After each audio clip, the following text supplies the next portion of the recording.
Now, what happened is Simone is in the same boat. For the past 5 years, Simone doesn't know anything about the Auschwitz business. Your mother never spoke to anyone. She told me that the 28, nobody knew about it, and even me, after 27 years in the family, I didn't know anything about the 28 people in Auschwitz of the Silag family. But what happened is that at an unconscious level, that's in the mental box of the people. And Simone started to react 5 years ago to my writing and attempted to stop me to do so, to write. And so yeah, I have to catch my breath because I want to say everything at once. It's a bit difficult without breathing. You are still there? Yes, I'm listening. Yes. Okay. And so what happened is that now I'm talking about things that we can't see, but if you are attuned, you can understand how it works. And what happened is Simone started to develop a frozen shoulder about 4 years ago. She had an operation on that. And then she decided to withdraw from me for a while, from my story, so that she could stay healthy. And she did. And we slept on separate beds and all that. Okay. And within the last 2 years, I started to show interest in other women. I didn't know why. Obviously, there was something missing, obviously, in my couple, but I didn't even realize it at that time. And then, we go fast on the history here. I come here, and we're on the beginning of this year. It's February, and Simone and I, we are at the Kendal railway station. She's on my knees, and we're kissing and cuddling, and I said, okay, I'll call you every morning at 8 o'clock. Like, that was our plan. And when I arrived here, for some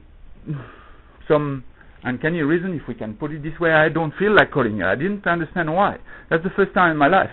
So I didn't call Simone, and Simone, while Sydney is here, she's communicating with us. When Sydney goes away, she's complaining about money. She doesn't have enough money, blah, blah, etc., etc. There were $26,000 available on the bank account.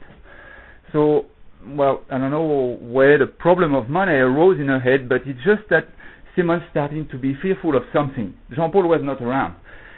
And I kept not communicating very much. Now, Norbert started to go on a rampage about a month and a half, and started to send letters. Actually, he had made a couple of phone calls to Simone previously to sending these mails, and he spoke to her about the Nazi and the concentration camp, and immediately Simone put the phone down. Now, I don't think she even realized what she did.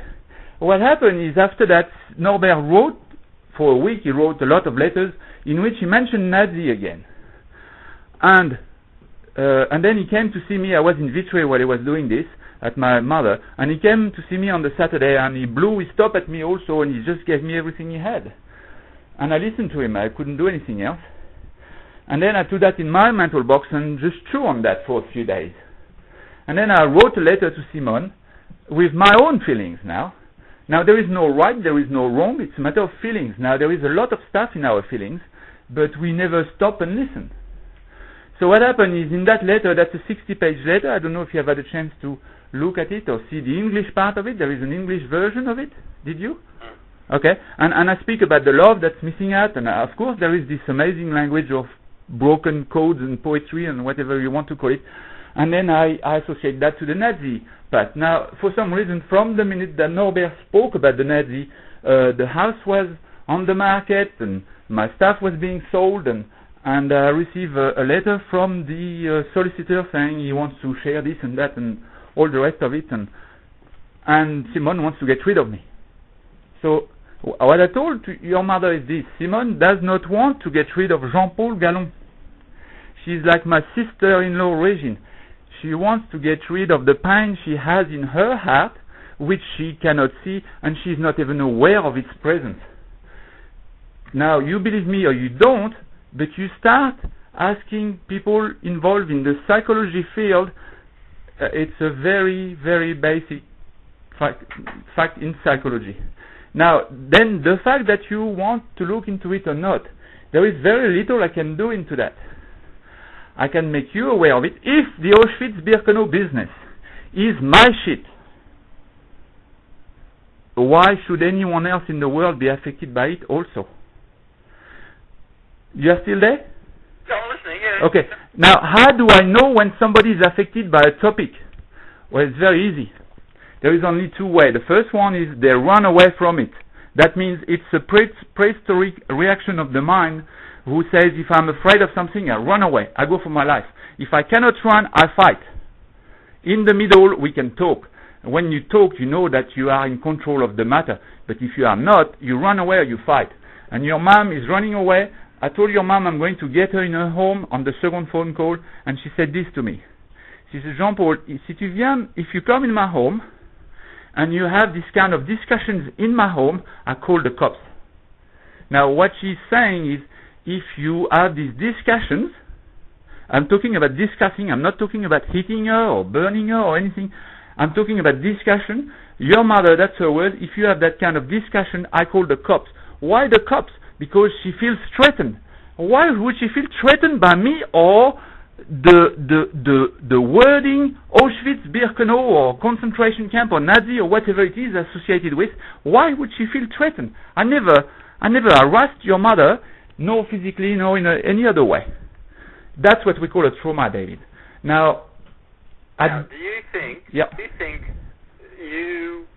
hassling mum is going to fix this? If she doesn't want to discuss it, you cannot force her to. You are correct. Absolutely right. And I have that in my family, and there is very little I can do. I tell you what I am concerned with.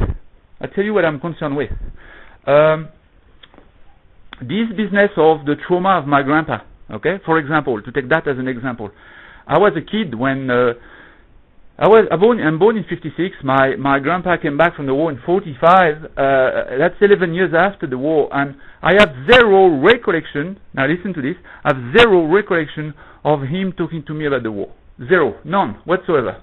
So how come is it that I have a trauma which is associated to the Second World War? It's because I lived with him and I sucked through his behavior. I sucked his pain in. So I am not I'm not the first generation, I'm the second generation. In the case of your mother sucked the pain of anything associated with Auschwitz or Holocaust through the pain she could read in her father's face. I mean, it's impossible that the guy was not affected. 28 members of the family gone, he knew them all. He never spoke about it, tell me your mother, and of course he didn't. My grandpa, nobody spoke about my grandpa either.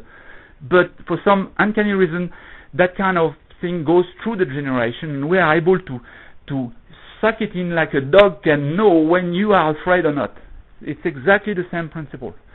Now what happened is that your mother is affected, Simone is affected, you at a lesser degree maybe, but my daughter Ariane, she got my trauma because she sucked mine in when she was little, and unknown to me that my Simone had 28 people dead. I mean, my grandpa came back alive. They didn't come back alive, not one. Now, this is enormous, David. Look, I have goosebumps in my arm. I tell you how much I can feel the stuff. I have goosebumps. If you saw my arm just now, I have goosebumps. That tells me that I'm in it. Now, you believe me or you don't, that's another story. I can't do much about that. But I can express to you what I feel. If what I feel disturbs people, that means there is something in it. If it does not disturb people, well, it's okay.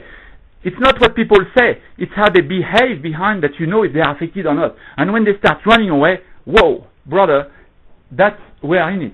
Now, But what? No. Let me finish on Ariane. Ariane has been smoking marijuana for 3 years. Look, she has it in her. So if I'm interested in helping somebody, I'm interested in helping Ariane and Sydney now. And your mother, she does what she wants with the pain. That's fine. My wife, she can divorce if she wants to. That's fine. But I'm not going to let Ariane and Sydney with that trauma. No, brother. You don't understand psychology to lead that. Why are you saying you're going to come and get mum in the house and to go over there? Okay. What happened is I'm putting the matter on the table. I have to put it on the table in a way that there is some. Well, I don't have to do much actually. I just put it on the table, and there are already ripple effects because your mother is about to cry on the phone. Last time I spoke to her, Simone is selling all my stuff, so there are obviously ripple effects already. But putting it on the table will help Ariane and Sydney deal with it when they need to, because they know it exists. The worst that can happen is that we don't even know a thing about it. And your mother told me on the first recording, she said, I should have spoken about it.